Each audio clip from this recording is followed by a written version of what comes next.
Be ready, start. अध्यक्ष महोदय, आपने मुझे 10वीं पंचवर्षीय योजना पर बोलने का अवसर दिया, इसके लिए मैं आपका आभारी हूँ। आपने मुझे कम समय दिया, इसके लिए भी आभारी हूँ। अभी मेरे से पूर्व कुछ सदस्यों ने हम पर यह आरोप भी लगाया कि हम योजना में विश्वास नहीं रखते। उन्होंने तो यह भी कहा कि हमारे चुनाव घोषणा पत्र में भी उनको इस बारे में कुछ नज़र नहीं आया। मैं इस बारे में यह निवेदन करना चाहता हूँ कि उन्होंने कोई दूसरा घोषणा पत्र पढ़ा, देखा, गलत घोषणा पत्र पढ़ा और उसी को हमारा घोषणा पत्र समझ बैठे। लेकिन मैं यह कहना चाहता हूँ कि हमारा घोषणा पत्र इस समय मेरे पास है। इस घोषणा पत्र में हमारी घोषणा में योजना के बारे में स्पष्ट रूप से कहा गया है कि हम योजना पर विश्वास रखते हैं, लेकिन ऐसी योजना पर विश्वास नहीं रखते जो जनता के दुखों को दूर नहीं कर सकती, जो जनता के कष्ट दूर नहीं कर सकती।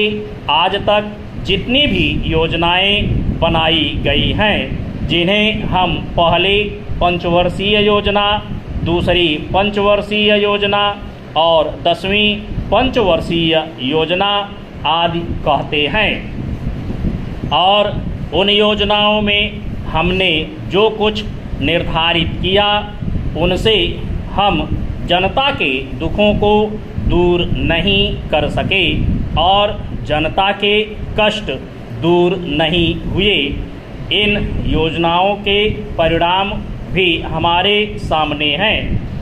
बड़े बड़े अनुभवी बैठे, उन्होंने योजनाएं बनाई, लेकिन योजनाएं ठीक प्रकार से कार्यान्वित नहीं की गईं।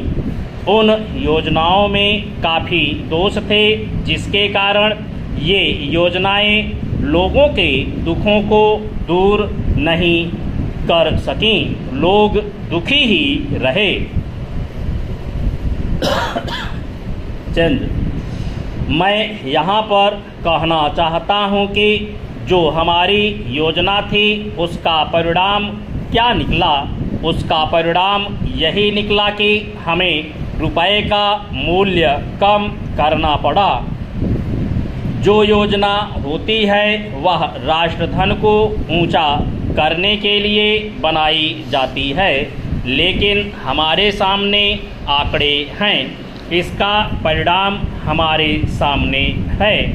हमने अब तक 9 पंचवर्षीय योजनाएं कार्यान्वित की हैं, लेकिन हमारी प्रति व्यक्ति आय में और जीवन स्तर में अपेक्षित वृद्धि नहीं हुई है। यह दुख की बात है। मैं यह कहना चाहता हूँ कि हमारा ऐसी योजना में विश्वास नहीं है जो जनता के कष्टों को, जनता के दुखों को दूर ना कर सके।